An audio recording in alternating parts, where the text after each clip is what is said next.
patterns that I have. Sorry, No, carry on, yeah. sorry, it was just a recording. So I'm just going to tie up a few patterns that I have particularly good success with and enjoy tying. It's a nice mix: dry flies, some midge pupa, a couple of river patterns, and if we've got time, I'm going to do one of my favourite buzzers to tie as well at the end. So the first fly I'm going to tie is a daddy longlegs or a crane fly, depending on which side of the pond you're on.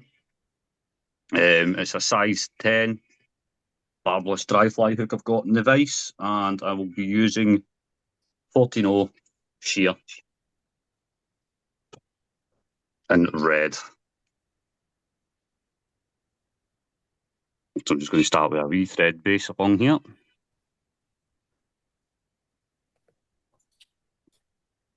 And I'll bring it along to about halfway along the shank, just before the hook point. And then I usually add a little ball of dubbing here before tying in my legs. I think it helps splay the legs out on the shank when you tie them in. So it's just a tiny wee amount, just to put a wee bump. You don't need loads.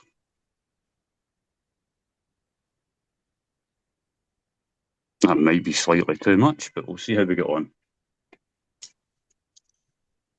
And then just some double knotted pheasant tail legs. I usually go with 3 legs for either side of the hook shank. Are you guys all right with the focus and things on the camera? Slightly out.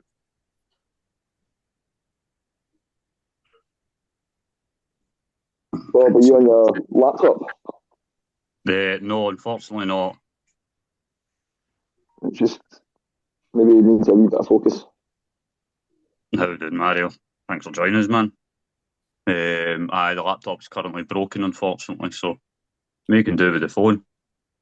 Ah, fair enough.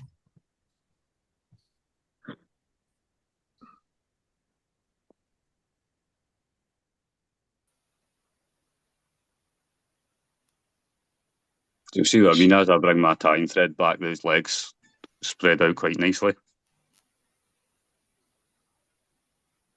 Yeah, pops them out.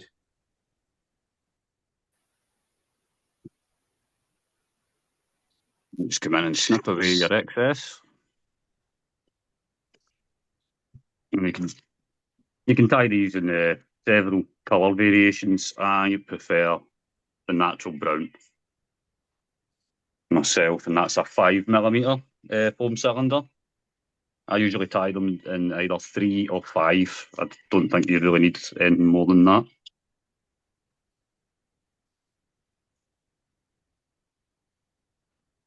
So I'm just taking a wee lighter just to round off the back end of that there.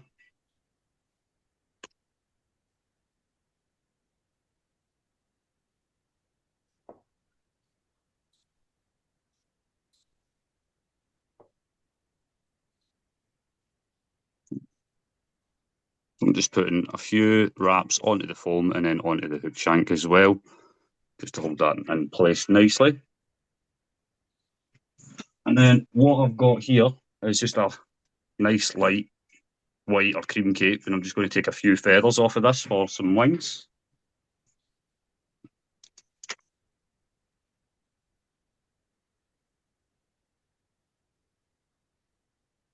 So I've cleared away the base of them. If you can see that, maybe a bit better up there. Yeah, there you go. You can see I've cleared away all the base fibres. And I'm just going to come in at the side and tie it in here. So it sits out quite nicely.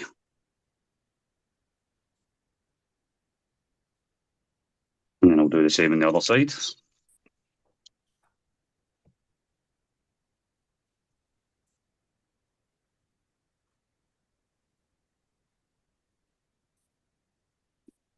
Cooperate.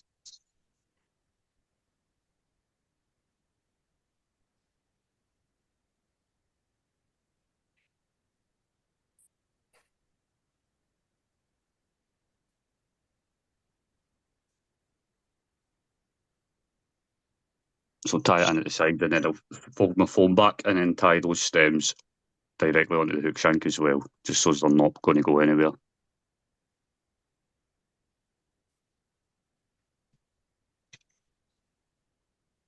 And then come in and snip away my excess.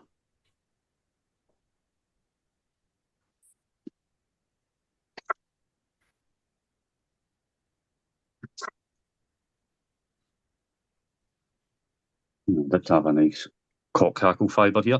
So a lot of people use hen. I like to use cock. I think it leaves a better impression in the water. Personal preference entirely, I think, on that one. But you guys will be able to tell me otherwise by experience, I believe.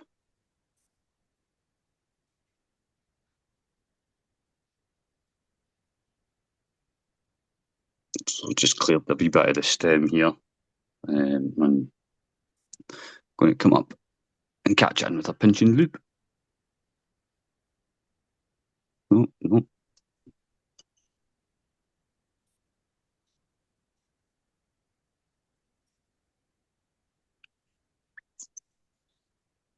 Come on, cooperate. There we are.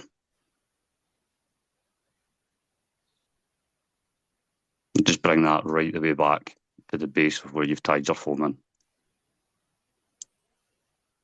And then bring your tying thread back up towards your eye.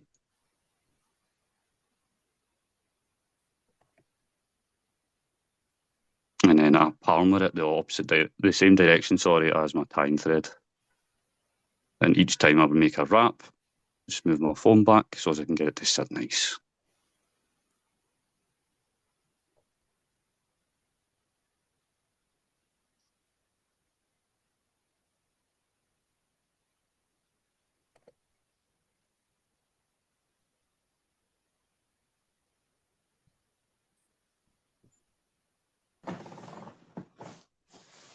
Bring it up, you leave a few millimetres before your eye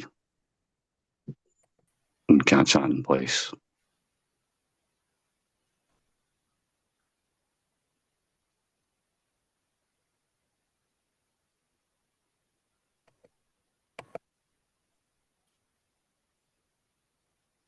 Snip away the excess. And then fold your foam back and pull as many of your fibres down towards as you possibly can before folding the foam over.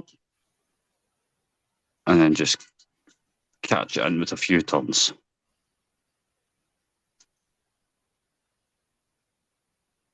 And another few turns underneath and on top. At this point here, I like to add a little bit of Sally Hansen's onto my tying thread. Or super glue, it's entirely up to yourself. Just directly onto your tying thread. A few turns on top. And then I'll come in and carry out a whip finish underneath the foam.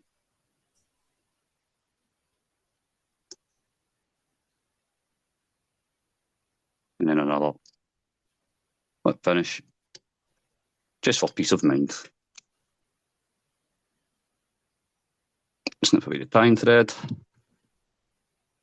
And then with your excess foam, snip it across the top. And there we are. A foam daddy. It's going to float all day long, that is, isn't it? It certainly does. It makes a great wake when you twiddle it back as well. So that was the 5mm foam that I've tied that one with. Like I says, I usually tie them 5 or 3, depending how high up I want them to sit. Has anybody got any questions for Bob?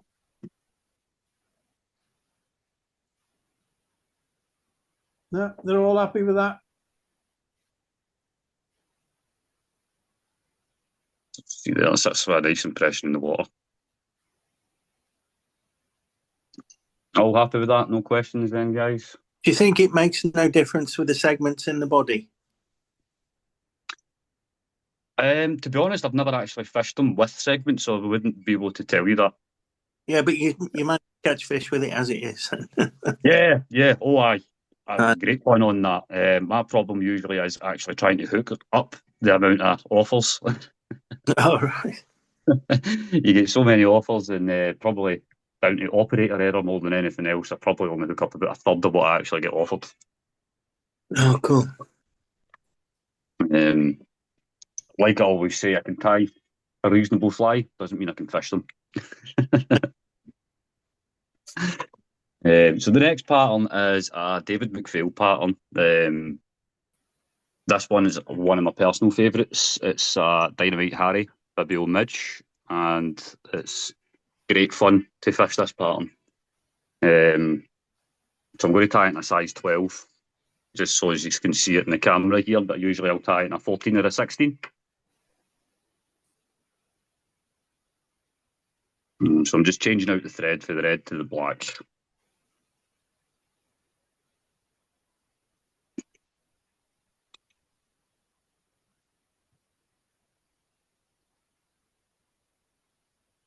Is that a Ken Newton bobbin holder you've got there? Is it what, sorry? Ken Newton bobbin holder. It isn't, no, it's a Vineyards Midge bobbin. Oh, right, okay. I did have numerous bobbins, but unfortunately there was an accident when I was moving house, and this is the only ceramic tipped one that I have left. Oh, right, oh dear. Oh dear. Yeah, I've got loads and loads. However, as I said, unfortunately, none of them have the ceramic tips, so they tend to be used for the likes of glow bright wire and Stuff like that. tiles, mate, and things like that. Yeah, so more just to make a tying desk look pretty more than anything else. They rarely get used. Well, Ken Newton tempers the arms to fit the sheer bobbin. What was that, sorry? Ken Newton on his, he tempers the arms of the bobbin holder to fit the sheer bobbin. So Right, okay. he's retired now, but it may well be the same principle, because these spools of the shear fit in this mid bobbin perfectly. And I find that if you try to use other threads, it can be a little bit tight. Yeah. The likes of putting in Semper Fly, for example, you've got that kind of raised lip at the edge. Yeah. For the midge holders, it feels really, really tight. Almost like you've got too much tension in the tying thread. So when you put those wraps in, it feels like it's going to snap. Yeah, a bit too much. Yeah, I mean, you can persevere with it. Just edge the arms out slightly, but it's still doesn't fill you with confidence. You know that. So it's the first thing in my hit list when I get paid is a new bobbin holder. So if you've got any recommendations, feel free to drop me a message, please.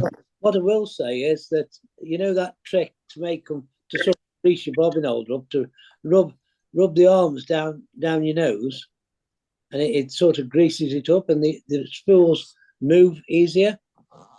Right, okay. I've never heard that before, but I'll give it a go. You know, sometimes you get the bobbin squeaking and what have you, and you put the arms up, the bits that go into your bobbin up and down the side of your nose, and it greases them, and it makes them release thread more easy, more smoother. Right, thank you for that. I'll give that a go. What I picked up off somebody else, and it works. Only works if you got a greasy nose, Tony. I've got a nosy nose, big nose. So for this one, Dynamite Harry Bibbio Midge, you kind of want to tie a really short thorax area on this. Your body, your fly is actually going to be cock cackle fibres and double knotted pheasant tail. So much like taking a tail from a dial bag, you just want to grab a wee pinch at 90 degrees to your stem and pull it off. So you've got a wee selection there, and I'll tie it about the length of the hook shank and tie it in just where I've got my tying thread, and I'll do 2 or 3 turns back the way before snipping off the excess. And again, you come in with your double knotted pheasant tail legs. Again, match it to the colour of your cock cackle and tying thread here. For the Bibbio, it's obviously the black.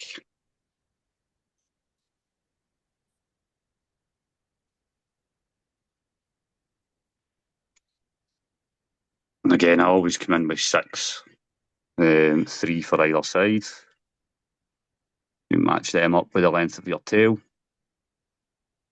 Catch them in with a pinching loop. And this time I'm bringing my tying thread back towards the eye instead of forward.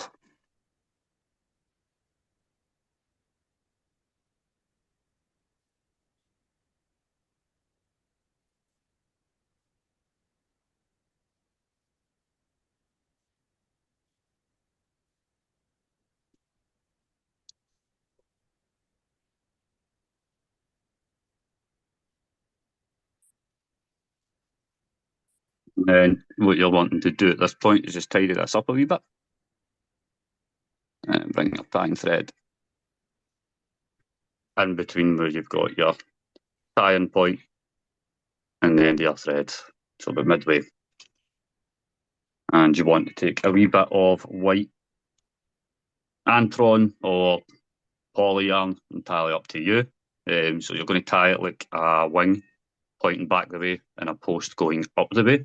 So you want to take quite a good length, so you've got a wee bit of room to work with. Come in with a pinching loop and then work your way backwards to your tie-in point. Yeah, the post's going to sit nicely. Perfect. At this point is when you're going to add your red of the Bibbio. So you want to get yourself a nice bright red seal spur. In this case, I am using Chuck and Duck fluorescent hot red. As you can see, there's quite a bright red.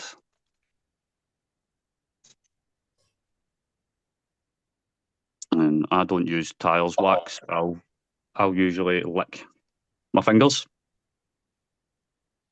and roll it. I find it makes it easier to take your dubbing off your thread if you've used too much. In this case, I've not used enough, I don't think.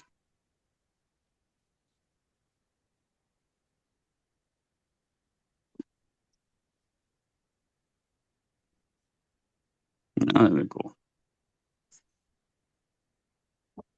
Just a tiny wee bit more.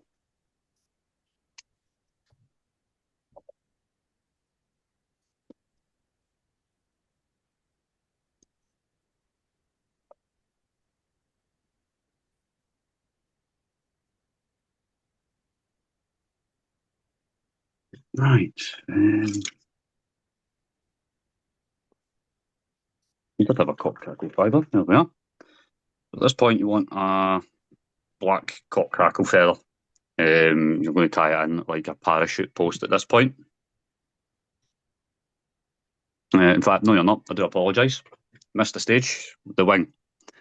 So your wing, you want to kind of hold it 45-degree angle to your hook shank and then come in and snip it back the way. So it sits at a nice taper across the top. And now you want to come in with your cock crackle.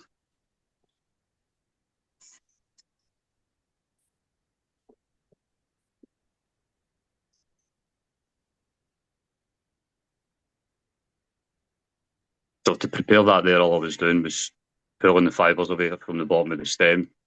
And you can see that at the top of the camera here.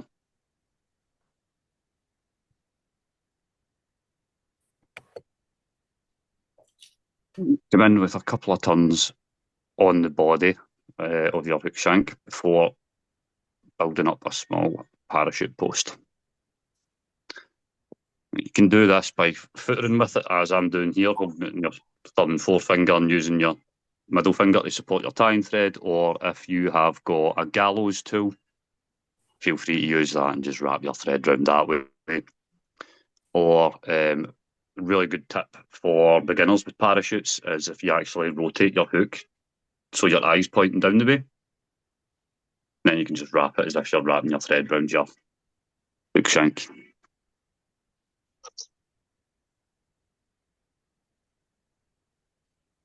So you got to build up a few millimetres on your post before bringing it back down. And then you want your thread sitting right in close at your post there. Are you tying alongside us here, Mario? Sorry. No, it's all right, mate. All right. What are you tying? I just finishing off an order, just grunters. Apologies. Nice. I didn't actually realise you could see me there. I'm following you. I thought you were Trying to tying. pick up some tips. Right, and then we come round about 5 to 6 turns of your hackle on your post. So it's very similar to a crippled midge, this pattern. And then you pull all of your fibres back and catch them between your fingers before coming up with your tying thread and carrying out a pinch and loop to catch your hackle stem in place. And you want to make sure you're not taking any of your fibres away from your post when you snip this.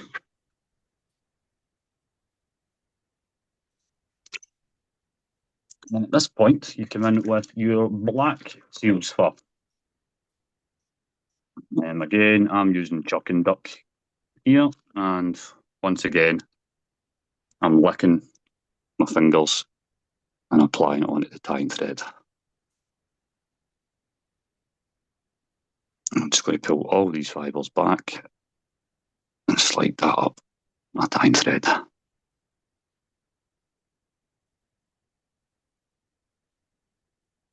A bit more dubbing to get a bit of a more pronounced thorax on that.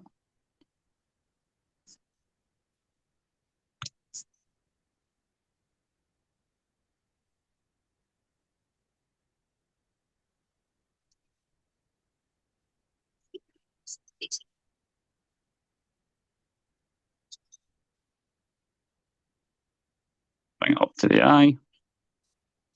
Again, you can use super glue or Sally Hansen. I'm going to go with the Sally's again. Just a wee bit on your tying thread. Make the whip finish tool. Stroke everything back out your way. And carry out another double whip finish there, just for peace of mind.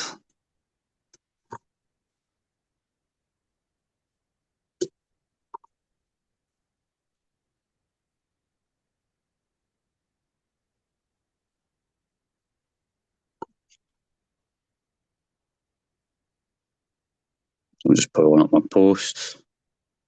Make sure my fibres are all sitting all right. And then come in and snip it away.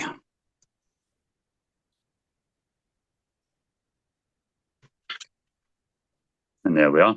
A Dynamite Harry Bibbio Midge. Does anybody get any questions on that?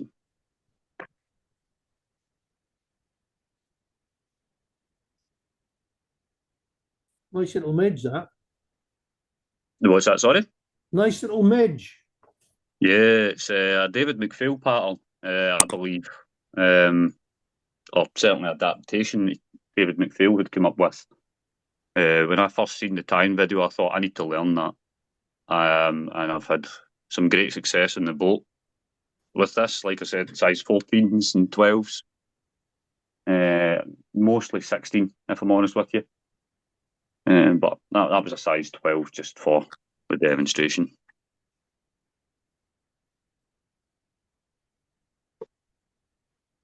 Anybody any questions on that, or happy enough just to move on? Bob, do you gink those up? What's that, sorry? Would you gink those up to fish them and fish it as a dry then, or? So I don't use gink. You'll be familiar with Flyagra. Yeah. The king gun. So basically what I'll do is I'll just put a wee bit on the edge of my fingers there and just run with the hackle fibres past it, because I don't want it to sit too high. Mm-hmm. You want the body to sit in the water, and it's the film of the water. So if you gink the underside of it, it'll sit a bit high, I think. Thank you. No worries, man. Definitely recommend adding some of them to your box, Mario, especially for fishing hair law. That's exactly what I'm going to be doing. They're excellent in hair law. That's where I have most of my success with them, if I'm honest, man. I'll give them a go, report back. Sweet, man, sweet. A rusty brown is a good colour as well for hair law. Exactly the same, just swap out the black for a rusty brown. So the other one, the next pattern I'm going to move on to is one of my favourite nymph patterns, a Black Muskin. People tie these in so many different variations that it's unbelievable. But I still find black to be the best. So I'm going to tie this in a size 10 just so you can actually see what I'm up to. Again, I'm not going to change my tying thread. It's a sheer 14-0.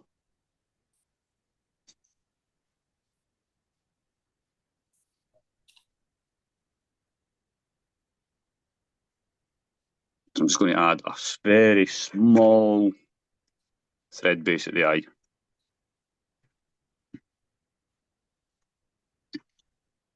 And then again, it's either Antron or Polyyarn, entirely up to yourself. And I'll leave it really long hanging over the eye, and you'll see the reasoning for that once we get towards finishing the fly. So I'll catch that in with a pinch and loop on the top side of the hook shank and come in with a few turns of tying thread. Hold on, in fact, I'm not happy with that bend in that, so I'm going to retie that. It's just really irritating when I'm trying to tie backwards.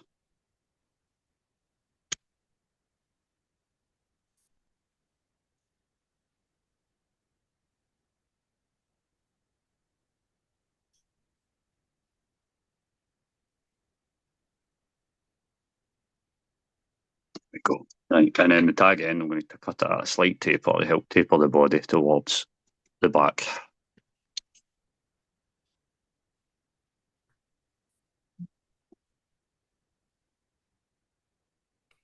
Just come along your hook shank with your tying thread. And at this point, again, it's cock hackle fibres I'm going to be using. Lost the feather. Not to worry. Pull another one for the cape and it'll show up later.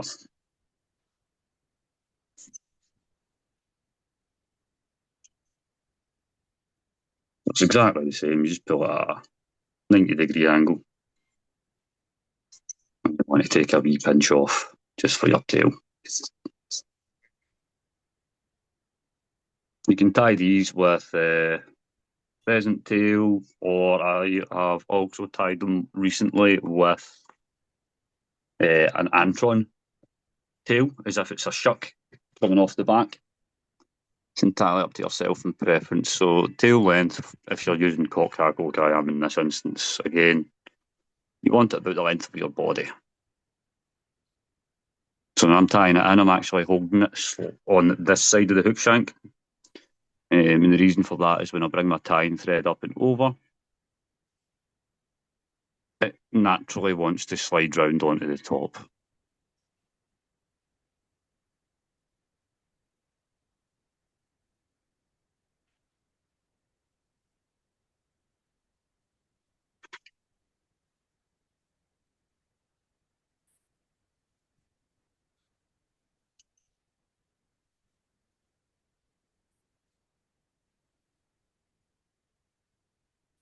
Right, and then tie it in and bring your thread to just about in line or just before your hook point. And then come in with 0.1mm micro wire, or you can go a wee bit thicker if you wish. And then when I'm tying that in, I'm bringing my tying thread back the way with my turns. I'm only using about 2 to 3 turns of thread. And then I'm going to come in with some Black Pheasant Tail. Or you can use melanistic pheasant, it depends what you've got there. I'm only going to come in with about 3 strands. You'll notice I tie that in quite long. The reason for that is I'm just going to pull it so that it sits the length of where I want my body to be, and then bring my tying thread back up my hook shank.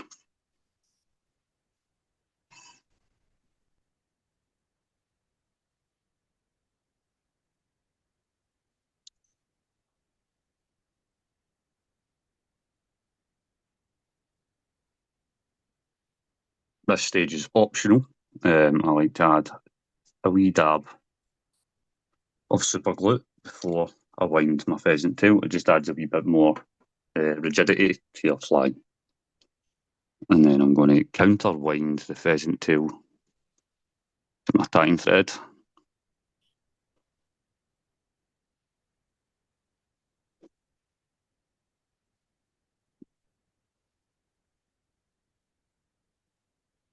Bring it about 3/4 of the way up your hook shank before catching it in place.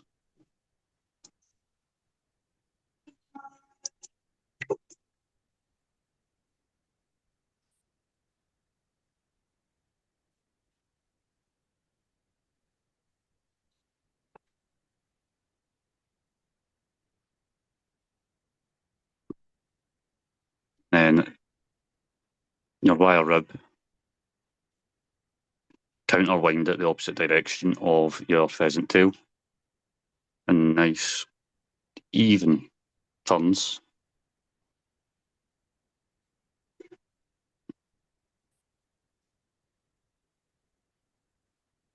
Probably get about 5 to 6 turns up your body, depending on your hook size here.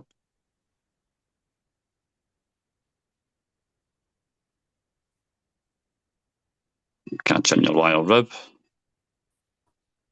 3 turns or so of tying thread before helicoptering away the excess.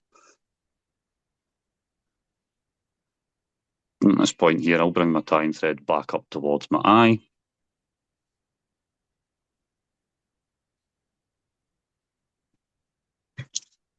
Now I'm going to take my pheasant tail fibre, some more pheasant tail fibres, probably about 10 or so. I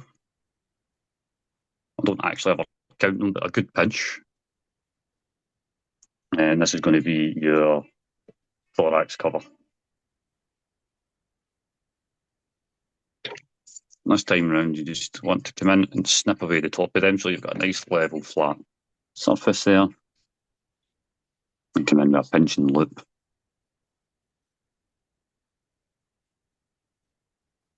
I've not got that in properly. We're going to reline those tips. You can see there, it's not quite level.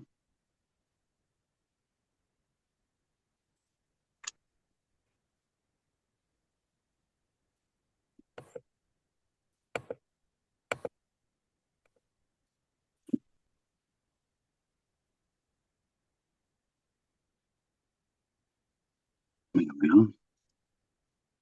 Right, at this point, once I'd tied in my thorax cover, I brought it back down to where I'd stopped my body. And I'm going to now tie in a piece of medium red holographic tinsel.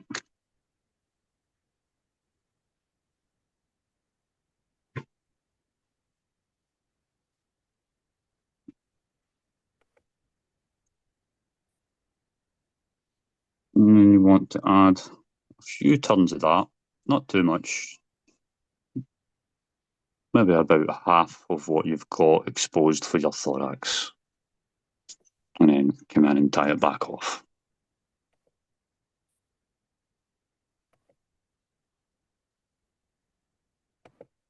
And snip away your excess.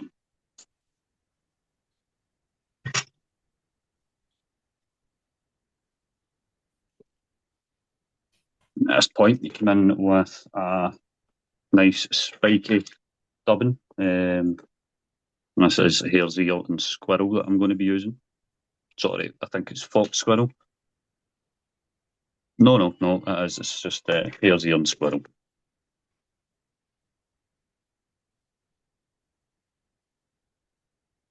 Just add a very small dubbing noodle on your tying thread and dub. the second half of your thorax. If you need to add more, do so. You don't want it too bulky.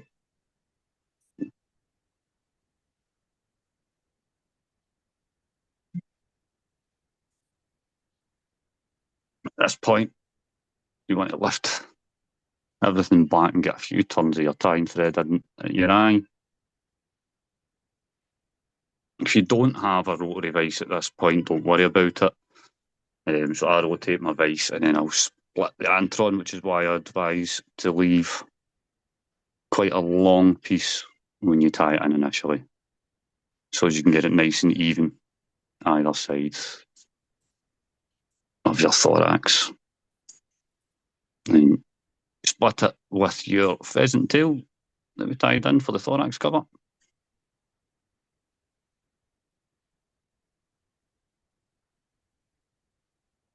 And then come in with a nice pinching loop.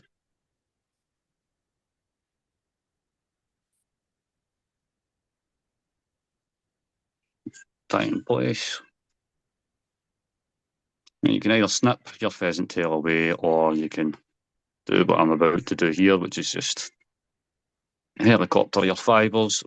However, when you're doing it this way, you need to be careful, because if you go in all guns blazing, you're going to snap your thorax cover. So I tend to take my time, helicopter it away, fibre or two at a time, rather than pulling them all away.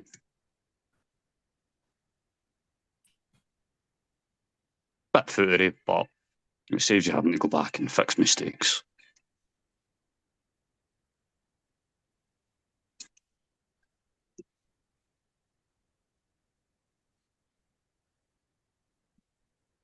Oh, there you go. You can see that last one pinged off there. Rather annoyingly.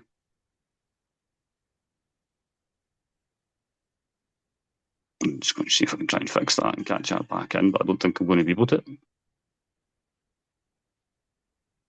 No, we did. Success.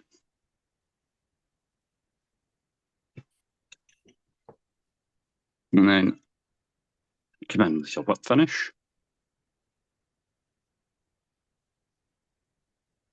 No, I definitely wouldn't have been able to have rectified that if that was a smaller hook. If that was like a size 16, for example, there's no way I would have been able to pull that off. And then for the breathers, I'll turn this way so you can see it a bit better. I'll pull them at a 45-degree angle to the hook shank, and then hold the scissors at an opposite 45-degree angle to the base of the thorax, just so as I know the sizing, and then just snip it away.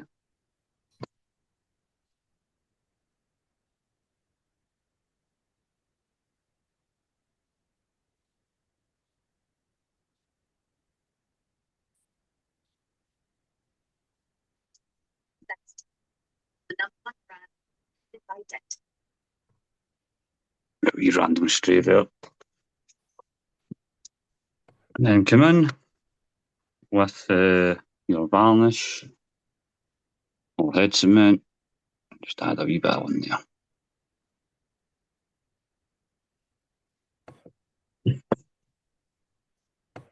And this step is crucial. And I recommend you do it with every single fly that you tie, especially if you're using varnish after you've done your whip finish. Just come in with a little bit of wire or tackle and ensure to clear your eye. And there we have a Muskin Black Midge pupa. Is that Fly-Agra available in this country? Was that, sorry? That Fly-Agra available in this country? Is it available in this country, like in Yeah. the UK? Yeah. As far as I know, yeah, I'll be happy to tie you up a few if you want. Mario Fionda as well, who's joined us in the call. No, pretty sure he ties them. You misunderstand me. The floatant you quoted. Ah, the Fly-Agra. Yeah. The floating, yeah, as far as I know. I usually buy it at Hairlaw Trout Fishery and Coffee Shop, but I think you can buy it online. Mario might be able to help me out here. Yeah, you can.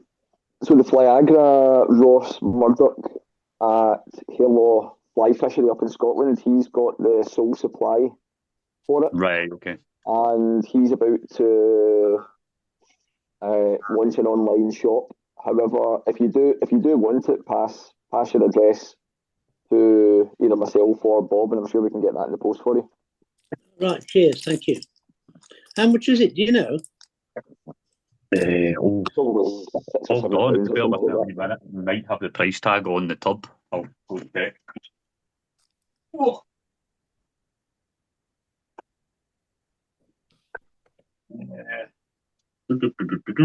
Unfortunately, it doesn't know. But that's what it looks like here. Right, got you. It's a bit thicker than ink. Right. So I think it actually coats your flies a bit better. You use less of it. I mean, I've had that tub now for 2 seasons, and you can see it's barely put a dent in it. Yeah. If you're looking for a good floatant online, if you can't get the Flyagra, you might want to try TMCO's Dry Magic. Comes in a small white tube, a bit like a lip balm tube, and it's a gel. It's very, very good. Okay, thank you. No problem. Thanks, Mario. I appreciate that, mate. I'm actually going to take note of that as well. Could you show us the Tinta game, please? Yeah, of course.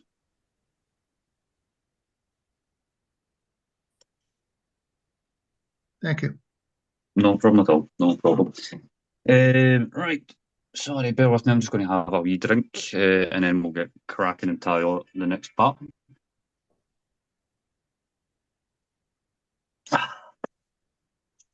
So the next one that I am going to be tying up is my favourite river nymph of all time. I don't know who to credit for this pattern. It was just a random fly that I had in my box when I first started fly fishing, tied it on, and had fantastic success. And once I learned how to tie flies, it was one of the first flies that I had tied for on the river. It's a jig nymph.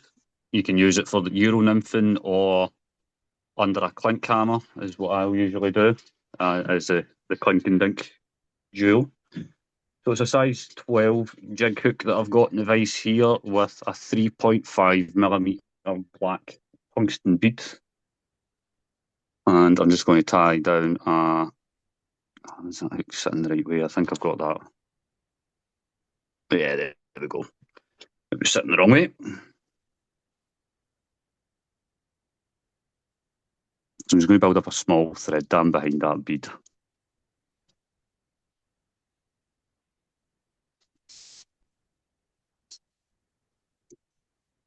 Yeah, there we go. Perfect. Right. And I'm going to bring my tying thread right the way down.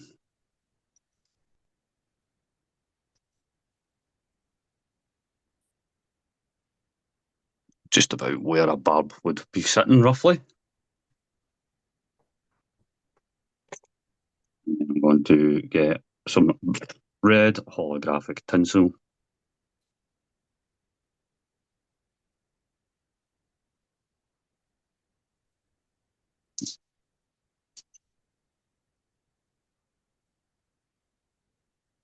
Now, I'm going to bring the tying thread back up to the bead at this point. You don't have to do this. You can tie it all off at the bend of your hook, but I feel this adds to the taper in the body if you do it this way.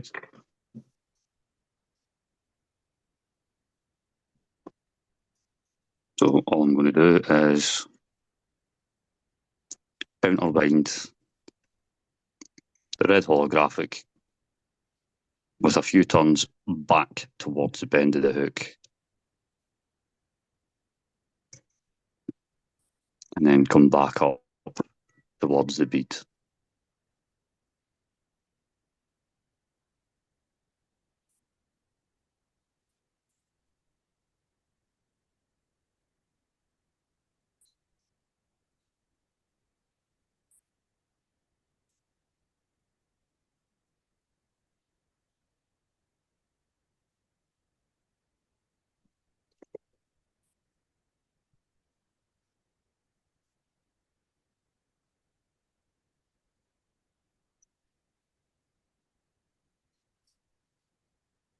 Bring my thread about halfway down. And then you want some dark Pardo Coq de Leon for this one, for a tail. You just want a few fibres. You can use light Pardo, it's entirely up to you.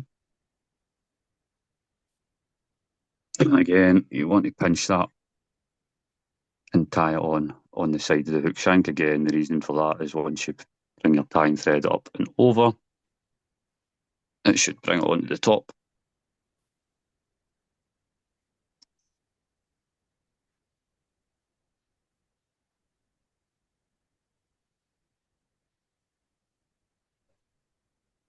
Bring your thread down and leave your 45mm tag at the back and snip away your excess. And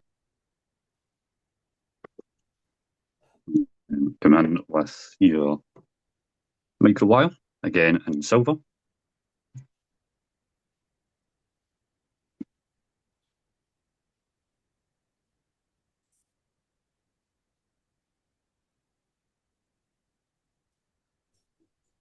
And then again, some black pheasant tail or melanistic pheasant. Entirely up to you. Depends what you've got to hand.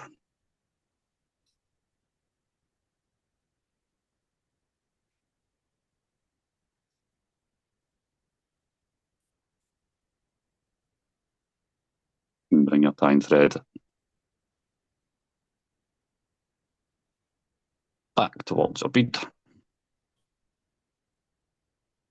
And then build a slight taper on your body by running your tying thread back and forward.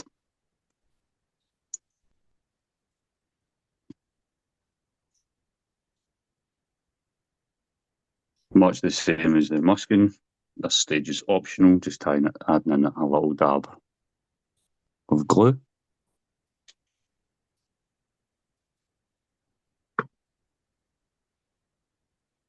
Counterwind your pheasant tail to your tying thread.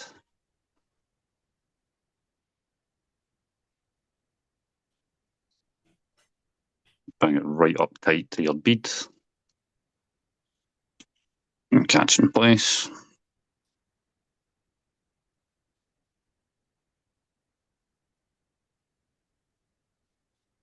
And then counterwind your wire rib in the opposite direction of your pheasant tail.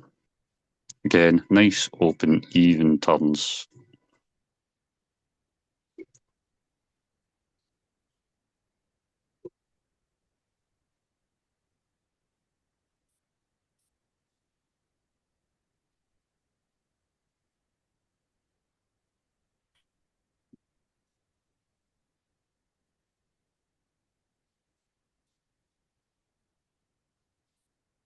Nope, I'm just not helicoptering away.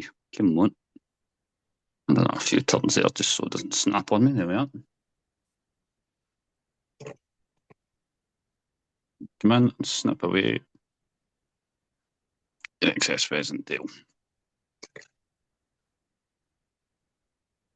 Now, at this point, you can either add in some peacock herald, or I much prefer to use the Vineyards peacock dub. And I use green black, which is this colour here.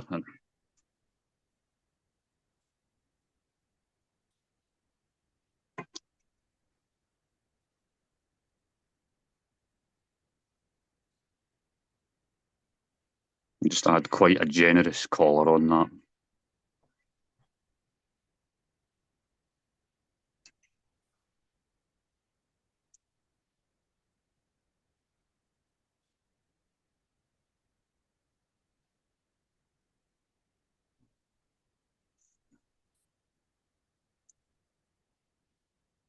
And then come in with your Sally Hansen again, directly onto your tying thread.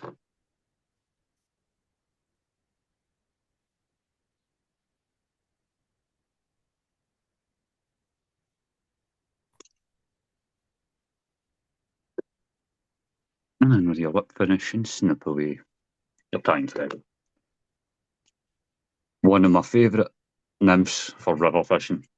It is quick, it is simple, and crazy effective. You got a name for it, Bob? I don't, unfortunately, no. I just call it a red tag pheasant tail. I don't know who to credit the pattern for, if I'm honest with you, Derek. It was, like I said, when I first started fly fishing, I was gifted a lot of my stuff. And one of these nymphs happened to be in amongst the mix, and I tied it on, and I've never stopped tying it on. I try it on every river I've been on, and it's had fish. I tie it with the red tag, a green tag, and believe it or not, a purple holographic tag. That's very effective as well. I tie them between 12s and right down to 18 with varying sizes of beads. You don't always need to use a black bead. I just think it looks more aesthetically pleasing with a black bead. I have used them with silver beads and gold to just about the same success rates. Have you tried the colour of CDC? Not in that particular nymph, no. I do tie similar in purple. Don't have any to tide, unfortunately. I'm going to show you.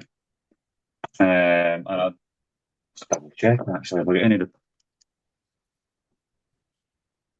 I don't have the wire to tie the purple one that I usually tie, so basically it's exactly the same with a claret pheasant tail and a red wire with the CDC collar. Yeah. Had good success on that, although that tends to be kind of late evening.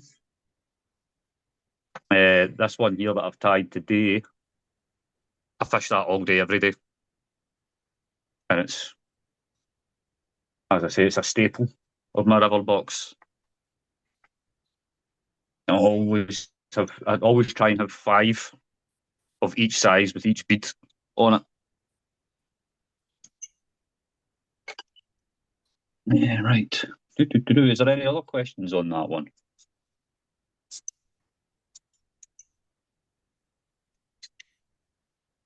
No? No, they're all happy on that.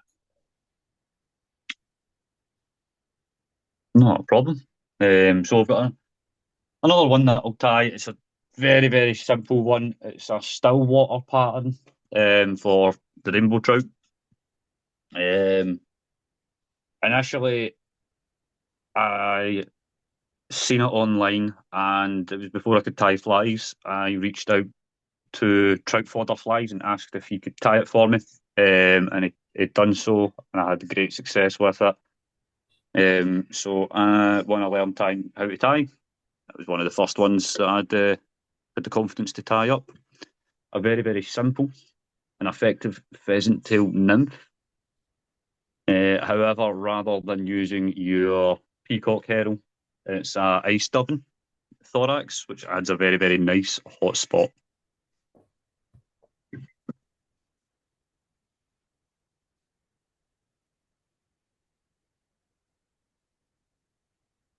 Size 12 hook again.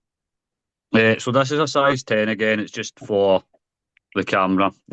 Normally I'll tie these in 12s and 14s.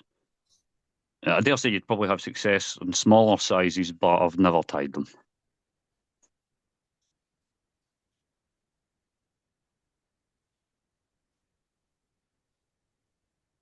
Took that thread too far forward. So I've took that halfway down the hook shank.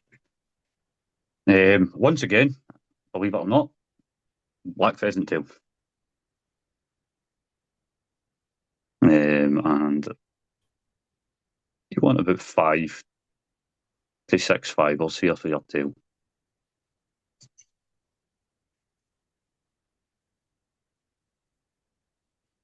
And you tie that in the length of your body.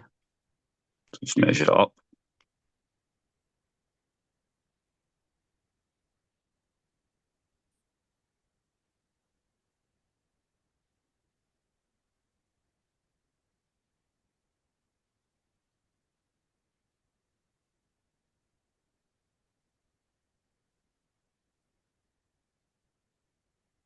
Take your tying thread to just at the point of the hook and take away your excess fibres.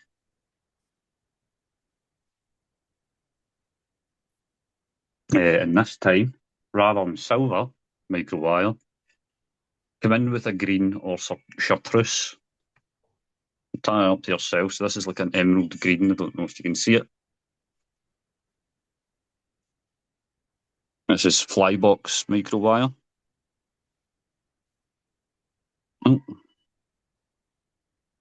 I'm just catching it in with one turn. Oh, no, I'm not. Slipped.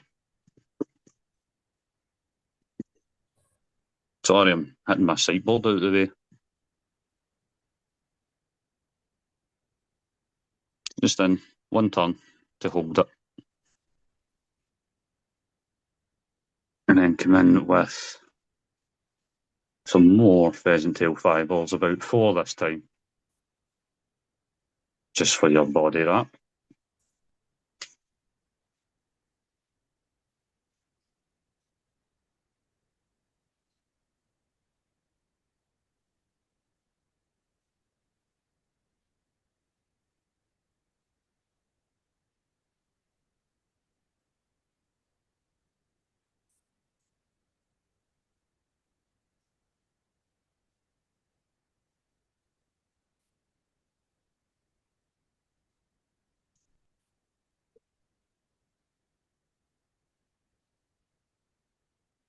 Same as previously, just come in with a wee bit of glue, grab it along, and the pheasant tail in the opposite direction, their tying thread.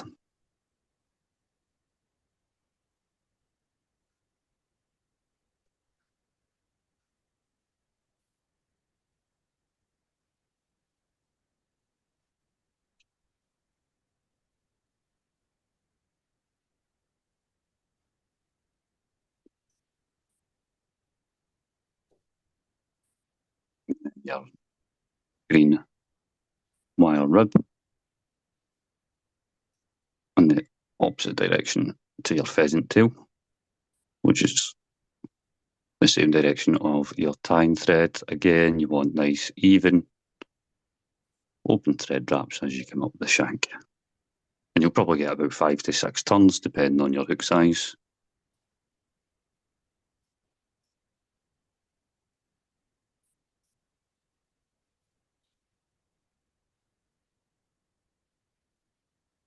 Just tie off your wire rib and bring your thread towards your eye. Helicopter it away. And if you've done your job right, you should just be able to tear them away.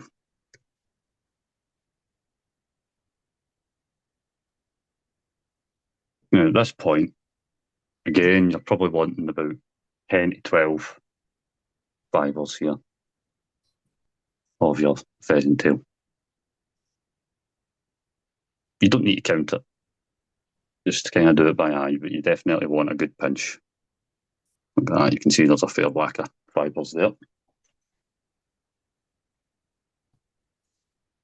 And you're not snipping them this time round. So what you're going to do is match it up to the length of your body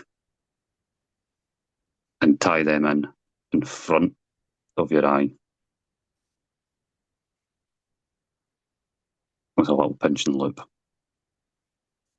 And then bring your tying thread back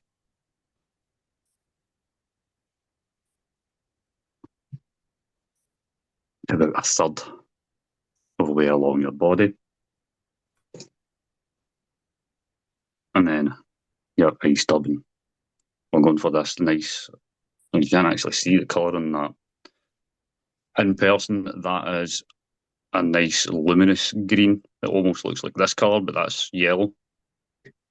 Very deceiving. We'll see if I can turn the lights and get a more accurate depiction.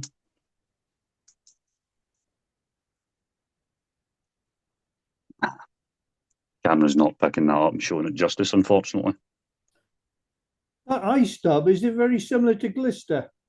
Yeah, it's pretty much identical. I think it's actually a little bit thicker fibres on it, though. Yeah. Glister's quite fine, if I recall. You could use glister. You'd probably get a better finish in the thorax.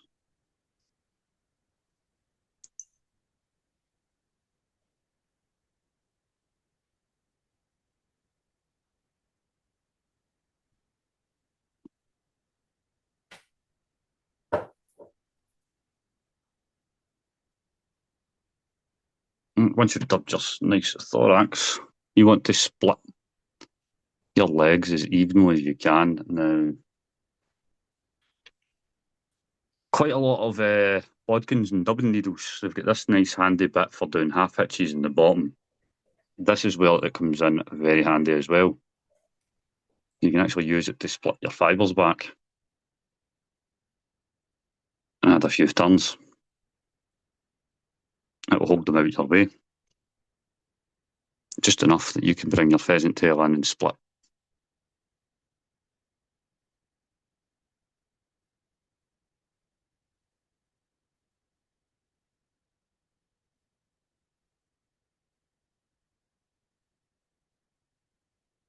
You can see that displays out nicely to give you your legs. Just make sure you're happy with the positioning before cinching down on this pheasant tail.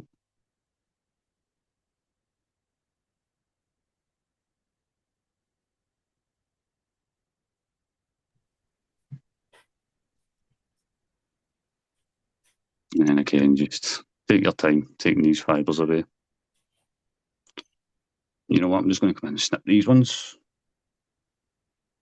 And patience. And say patience is a virtue.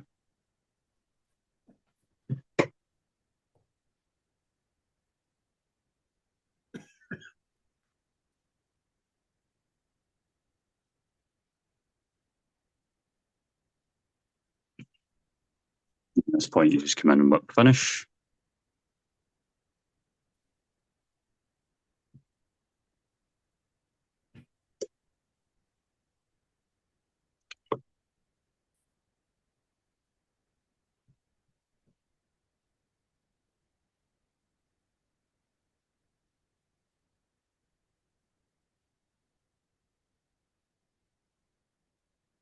And then come in with some varnish or resin over the top of the thorax, as well as your head.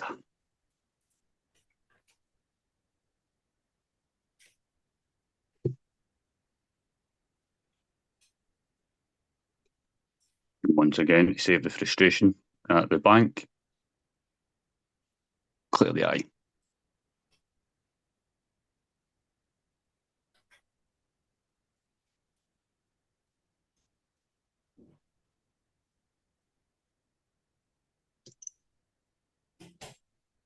So it's a very, very simple pattern again, but it's very productive. And you can swap out your hotspot for pink, and pink is very, very, very productive, especially combined with natural pheasant tail for that one. Is there any questions on that one?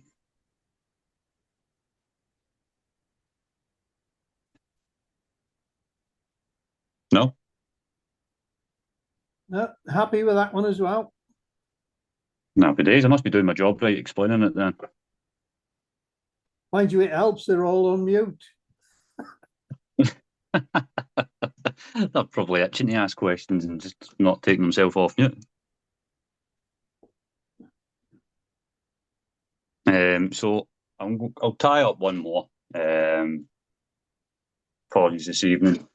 It is a very good buzzer pattern for me early season. I was talking to Derek about it before we actually started. It's what I call an Olive Haemoglobin Buzzer. So for the purposes of this, I'm going to tie it in a size 10 again, just so as you can see exactly what I'm doing. So it is a size 10 buzzer hook that I've got in the vise here from SMG Fishing.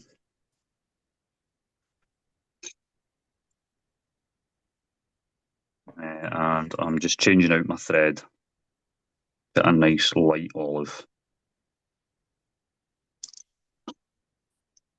I say a nice light olive, it's just, again, sheer 14-0.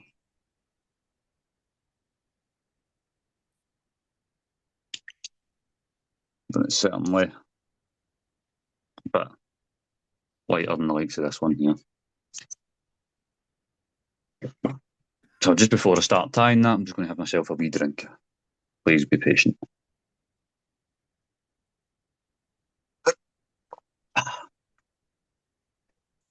So if you follow me on the likes of Facebook and TikTok and things, you would have seen me tying this on a tying video that I posted 2-3 days ago. Or you certainly would have seen the picture of it. So you just come in with a very small thread base at your eye. I don't like how my hook's sitting in that vise, so I'm just going to adjust that. Bear with me a second. I think it was on the Bits and Buzzer page, wasn't it? Yeah, Bits and Buzzers Facebook page. So I've got an account, Bits and Buzzers, and I've also got a group, Bits and Buzzers Fly Fishing, I believe that's called, which is just anything fly fishing related is allowed on that page. And I'll share like kind of updates, tying videos and stuff like that as well. So once you've laid down a very small thread base, a few millimetres at your eye, you want to come in with a nice golden olive flexi floss.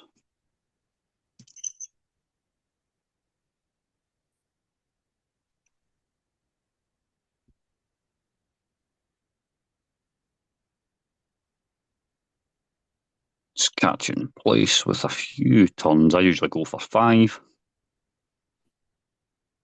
to 6 turns. And then just pull your excess up out the road and snip it away.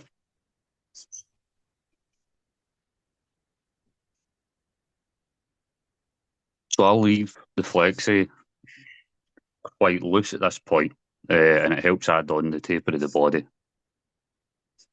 I'll add a few turns and I kind of tighten it as I go.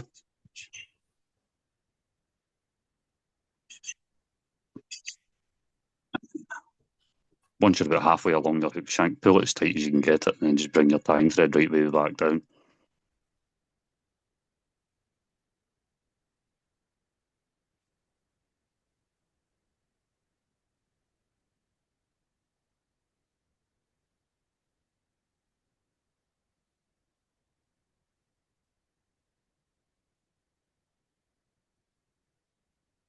At this point, it helps to have a material spring or clip to keep it out your rod.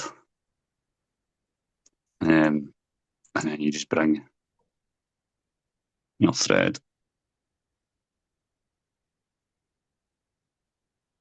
back up.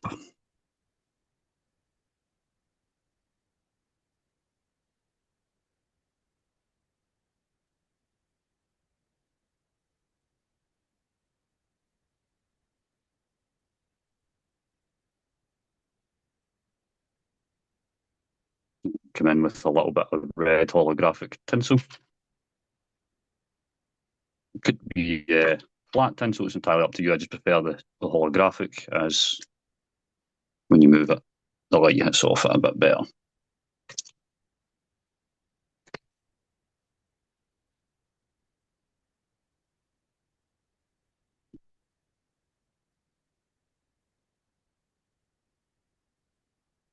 So I'm counterwinding that to my tying thread, and I'm coming down about halfway before. Well, no, sorry, it's about a third of the way before coming back up towards my thorax.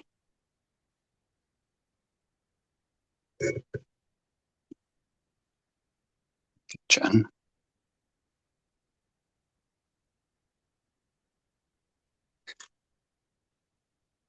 Snip away your excess.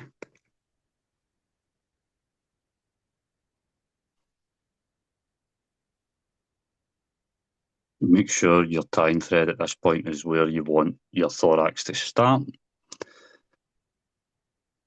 And then you take your flexi floss as tight as I can pull it at the moment. And add a turn.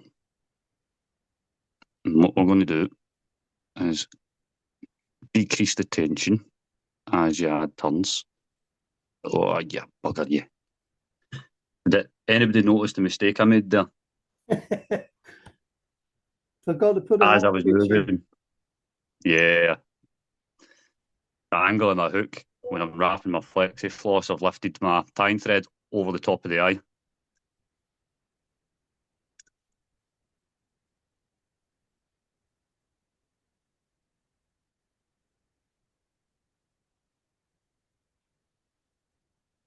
So I'm just going to need to come back in myself here and fix that.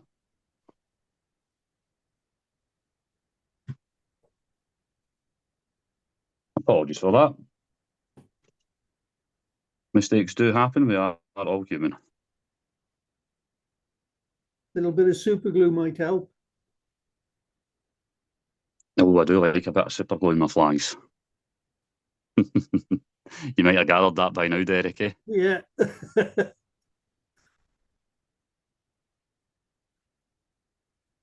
Spend a fortune on Loctite.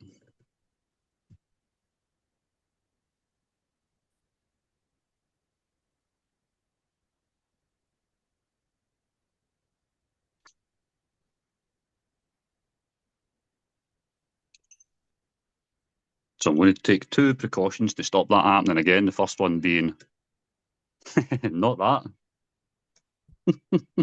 It don't want to play, does it? Yeah, it certainly doesn't.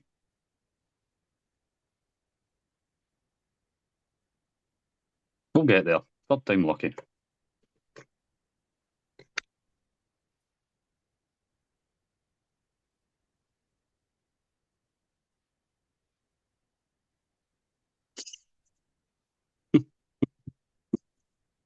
That must be some slippy holographic tinsel.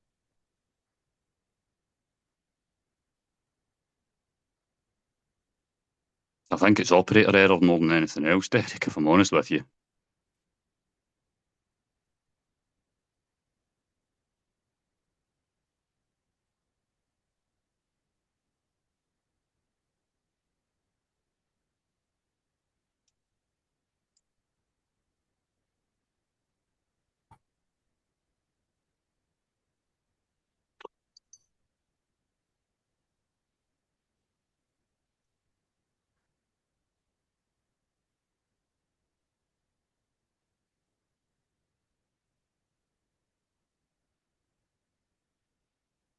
There we go.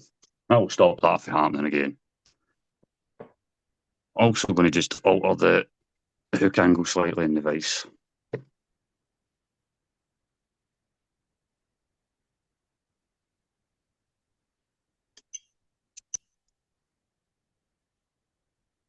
So I didn't realise that was more focusing on my tying threads in the background there.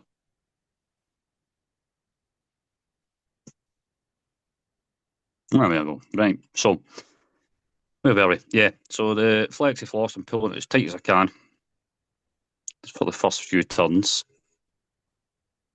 And I'm keeping them really close, and I'm increasing my spacing as I go, and very lightly loosening off tension as well.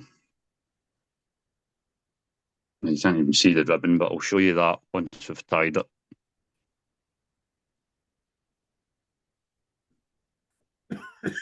So by the time you get up to your thorax area, your flexi floss is pretty much going to be at full stretch.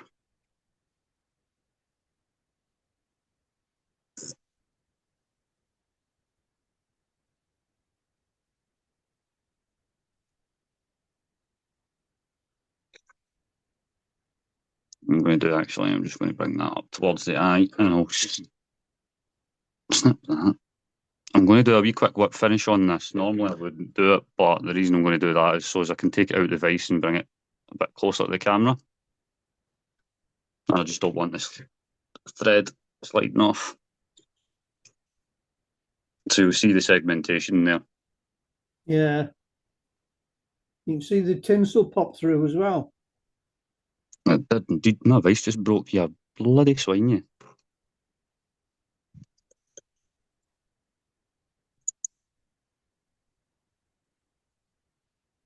Bear with me a moment. There should be an elastic somewhere, which just went wandering. Oh, shit.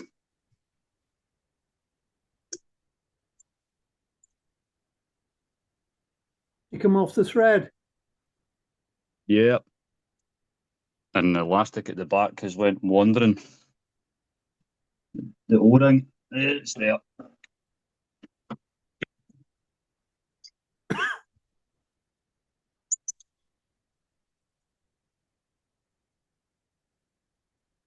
Apologies for that.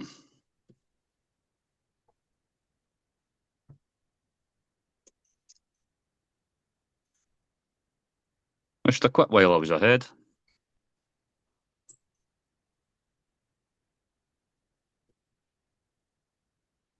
This is basically how not to tie a buzzer.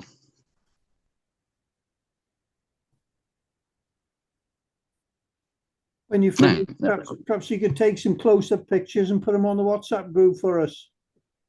That's a great idea. Yeah, it's exactly what I'll do.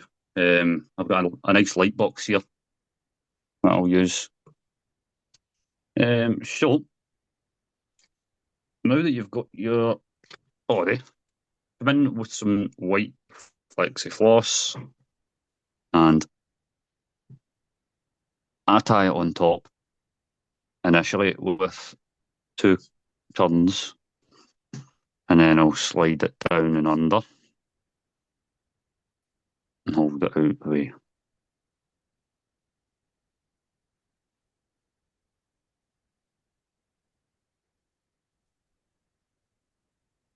And then bring my thread back up towards the eye.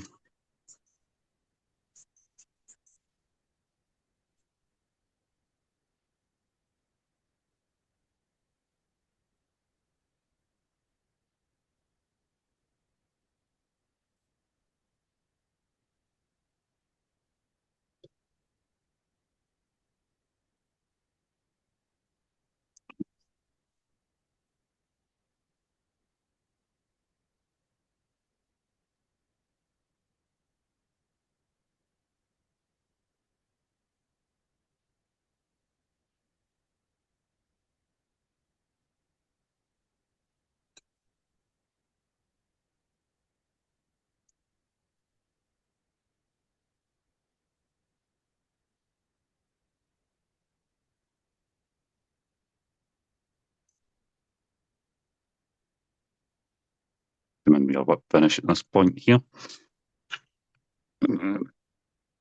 Snip away your tying thread. Come in with a lighter, just make sure there's no real stray fibres. At this point, you want to come in with a orange permanent marker.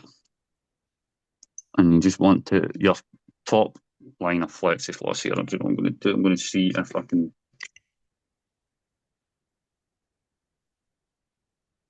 Can you see that a bit better? Yeah. Right, so this last wrap of flexi floss, I'm going to colour that, as well as half of my thorax with the orange marker. And then half of my cheeks as well. So you come right the way around the bottom half of your thorax, as well as the last wrap of flexi floss over the top of your holographic with your marker.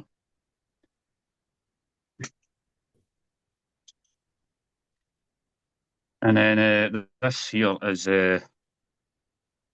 some red UV nail polish that I stole from the missus. It's very bright. and it cures just like a normal UV resin. You could probably use Gulf Ambulance. In fact, I think that's pretty much just the Ladies' Beauty product equivalent. And all I'm doing is taking the dubbing needle and just taking the smallest little dab of it and adding it to the bottom of the cheeks and underneath the thorax.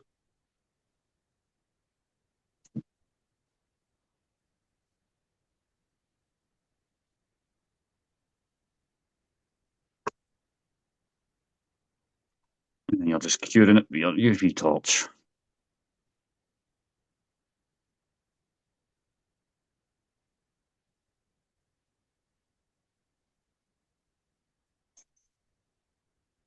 A few seconds usually does it.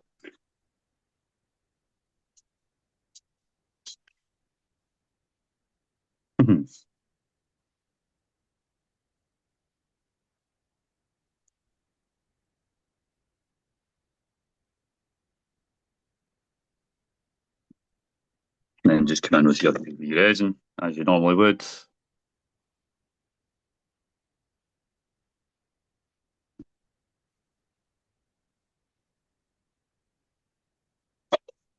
Sorry. My dog's got to that point of the evening where she wants her walk. And that's her telling me that it's time to take her out. I swear, I didn't train her, she trained me. They do, don't they? And they really do. If she's hungry, she lets me know. She wants out, she lets me know. I don't need to set an alarm clock anymore.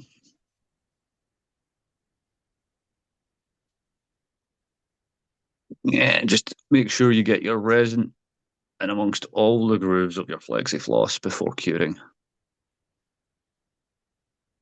Make sure you're happy with the shape of your thorax as well. I'm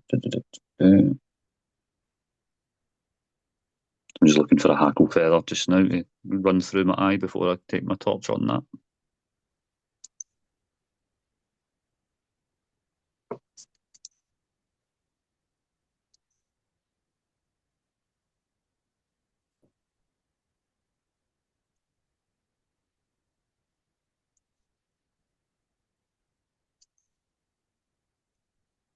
So I had another wee quick coat UV on that. I'm not quite 100% with the profile on my thorax, so just add another wee dab.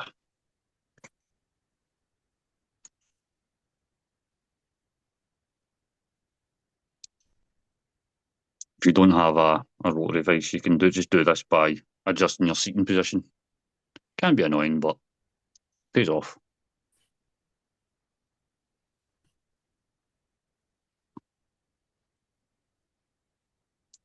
I think there's a wee bit more on that side.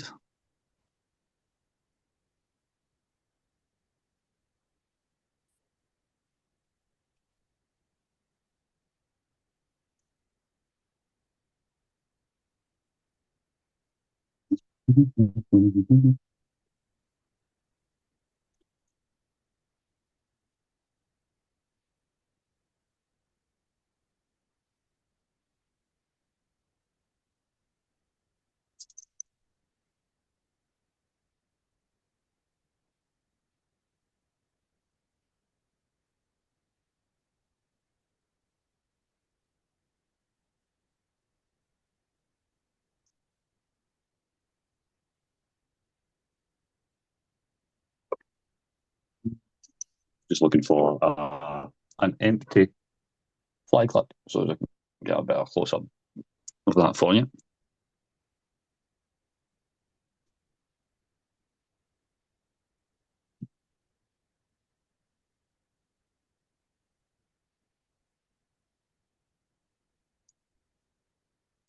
Don't run away from me.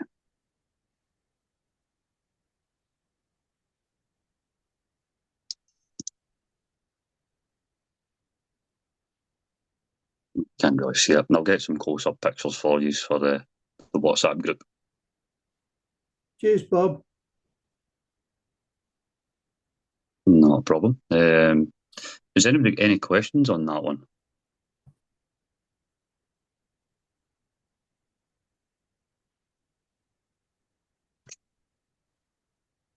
No, they're all quiet. All quiet again.